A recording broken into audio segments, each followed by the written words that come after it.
Shalom. Let's move on now to Psalm 130, a song of ascents, Shir HaMa'alot. Out of the depths I call you, O Lord. O Lord, listen to my cry. Let your ears be attentive to my plea for mercy. If you keep account of sins, O Lord, Lord, who will survive? Yours is the power to forgive so that you may be held in awe. I look to the Lord. I look to him. I await his word. I am more eager for the Lord than watchmen for the morning, watchmen for the morning.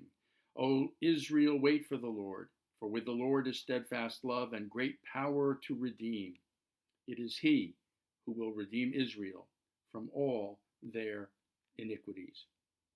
This psalm is one of the 15 psalms that we have been reading over the last several video clips. One of the 15 ascent psalms, beginning with Shir HaMa'alot, a song of ascent. The ascent can either be going up to the holy city from the areas outside of Jerusalem throughout the Holy Land when pilgrimage would be taking place and pilgrims would journey to Jerusalem on the festivals, or it could simply be the act of going up to the Temple Mount from anywhere within the holy city for the purpose of sacred worship and sacrifice. This particular Psalm 130 is recited in traditional congregations during the period of the 10 days of repentance, beginning on Rosh Hashanah and ending on Yom Kippur. And therefore, this psalm is selected because of its very specific and strong connection to the process of teshuvah, of return, of repentance, of asking God for forgiveness for our iniquities. In the beginning, the psalmist says, I call you out of the depths. Mi ma'akim kraticha Adonai. O Lord, listen to my cry.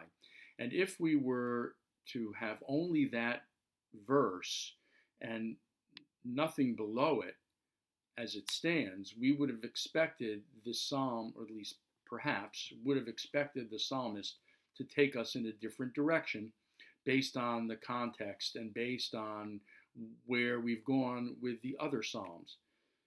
Commonly in the other psalms, the psalmist will say something like, I cry to you out of the depths, out of my suffering. And there are times when he will reflect on his own iniquities, but often the psalmist will be talking about the fact that he's being assailed and threatened and assaulted by his enemies. His enemies are the ones who are causing his suffering, and he cries out to God for help and for deliverance. Thus, he is blaming his suffering on external forces, namely his enemies. But in this psalm, it's all internal. And that is because of the context of the beginning. Out of the depths I call to you, asking for God to listen to his cry and to his plea for mercy. And then in verse 3, he says, if you keep account of sins, O Lord, Lord, who will survive? That is to say, I cry out to you from the depths of my iniquity, the depths of my consciousness and awareness of how fallible a human being I am. This is what the psalmist is saying. And his awareness of his fallibility and his sins and his iniquity causes him great shame and embarrassment and suffering. And out of that, he eagerly awaits the Lord. Now, I mentioned a few moments ago that this psalm is recited on the 10 days of repentance. It's actually recited just before the beginning of the Shacharit service, the morning service.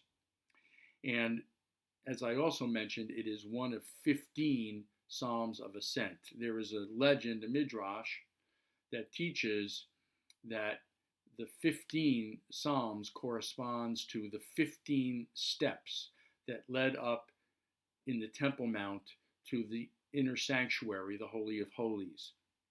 And so the legend draws out the idea that the journey of holiness, the spiritual path, is symbolized by 15 steps leading up to the Holy of Holies, to ultimate holiness. And so the psalmist is taking us here on a spiritual journey where, even though he's going up a song of ascents, he is also plunging down into the depths of his iniquity, awareness, consciousness of his frailty and shortcomings and moral failures. And out of that awareness, that's where we see the power of the spiritual journey. Because in verse 5 he says, Kiviti Adonai, I look to the Lord. The word kiviti means looking to, with the sense of eager anticipation. The Hebrew root for that word means to eagerly await. And it is also connected to the very well-known Hebrew word hatikva, or tikva, hope. Hatikva, the national anthem of the state of Israel. Tikva means hope, the eagerly awaiting of God for deliverance, to come in and to lift his soul up out of the depths of sin into forgiveness and an awareness of grace and forgiveness. That eagerly or eager awaiting is strongly identified with the attitude of hope, a feeling of faith, almost a certainty that God is there to help us and to deliver and rescue us when we are feeling at our worst, when we are keenly aware of our moral and spiritual degradation. That's when we really hope for God to come in and lift us up and deliver us.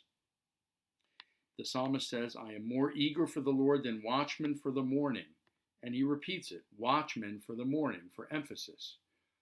Whoever these watchmen are, it could have been the Levites or the priests during temple times. It could have been watchmen protecting the holy city, the fortress. They were eagerly awaiting morning so that they could be relieved from their shift, and feeling exhausted, physically tired, wanting and needing to be able to go and catch up on their sleep, on their rest. They waited for the morning to come so that they would be relieved of their post.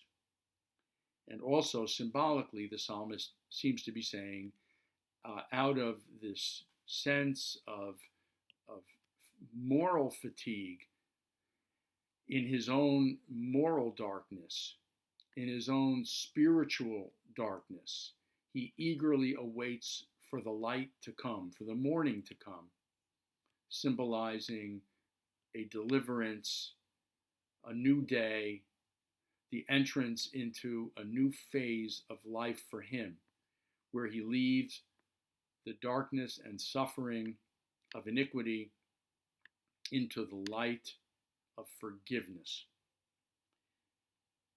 It's a very powerful psalm in this respect. I know that we are often told not to wallow in our shortcomings or in our sense of helplessness or weakness or moral failings, not to allow ourselves to get caught up or bogged down in it.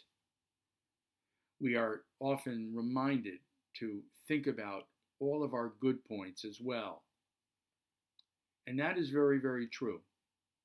But without an awareness of the dark parts of our soul and of our moral failings, how would we be able to actually strive for moral and spiritual self-improvement? It is out of that awareness and knowledge that we are fallible and frail and failing human beings that we can rise, ascend, and even soar to greater spiritual heights. Thank you.